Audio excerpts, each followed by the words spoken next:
This is my reading of What If We Just Stopped Doing Stupid Shit? For the record, stupid shit equals things that don't benefit humanity.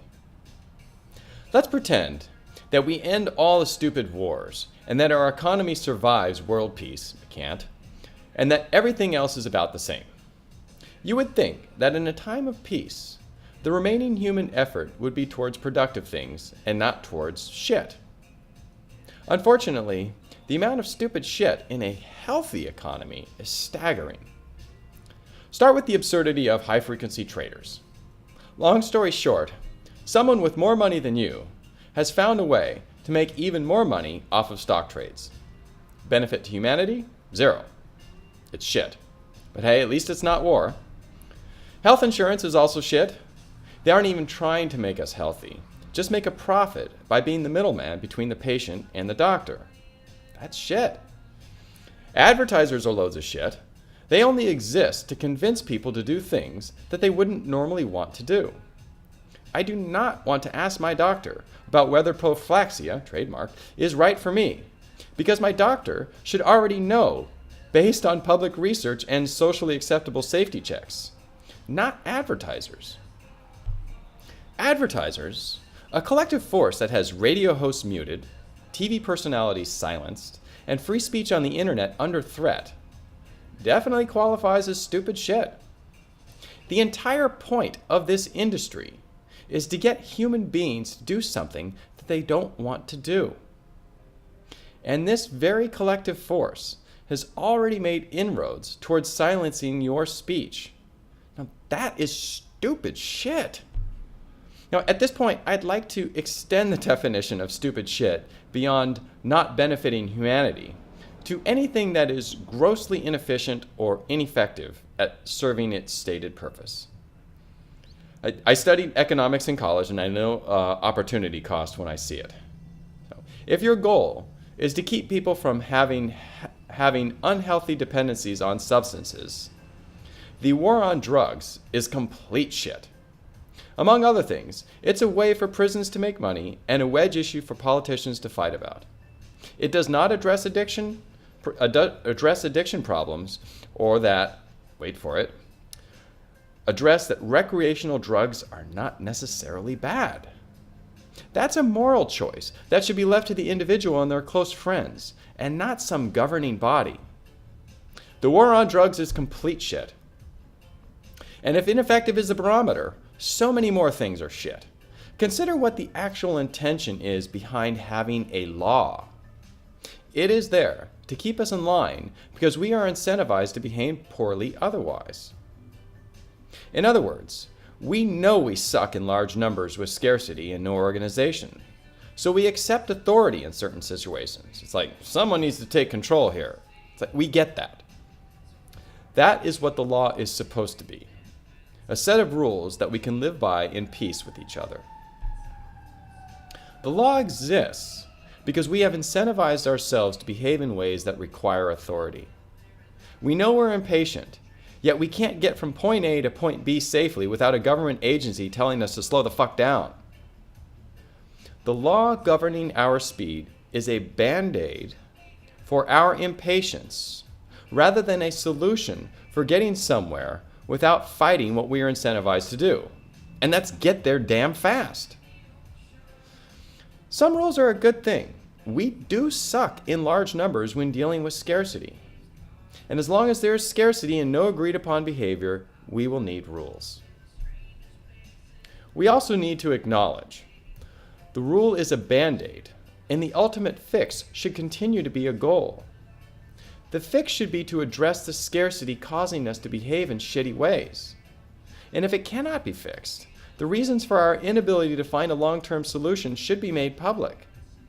People are okay with facing problems with no current solutions. They just don't want to face them unfairly. We are okay with the speed limit because it applies to enough people and it is deemed fair enough. We have the law in place, and even our American Constitution, because the environment we have created for ourselves incentivizes behavior we do not want. There is incentive to take away free speech, to go to war, to keep the public fighting over healthcare, and to disarm the populace at large.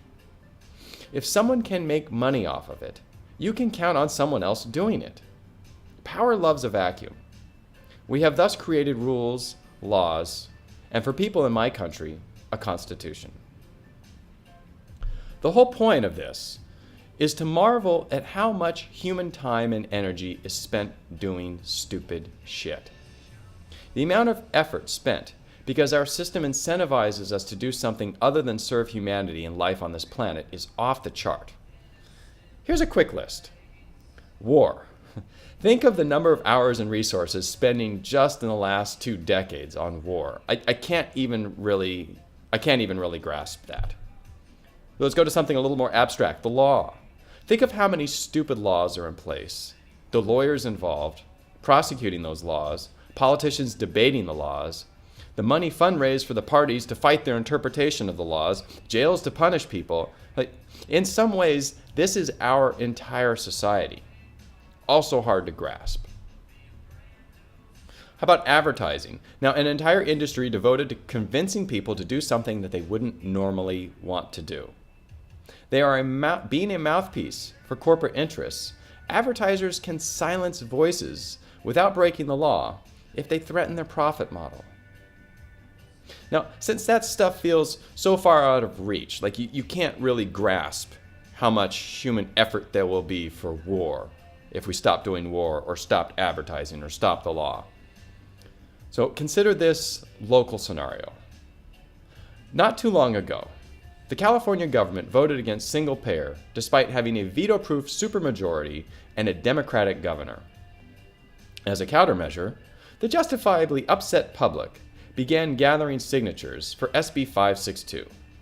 Now, I've seen quite a few canvassing efforts across the state to deliver a strongly worded letter that we, the public, want single payer, which they already know and clearly don't care.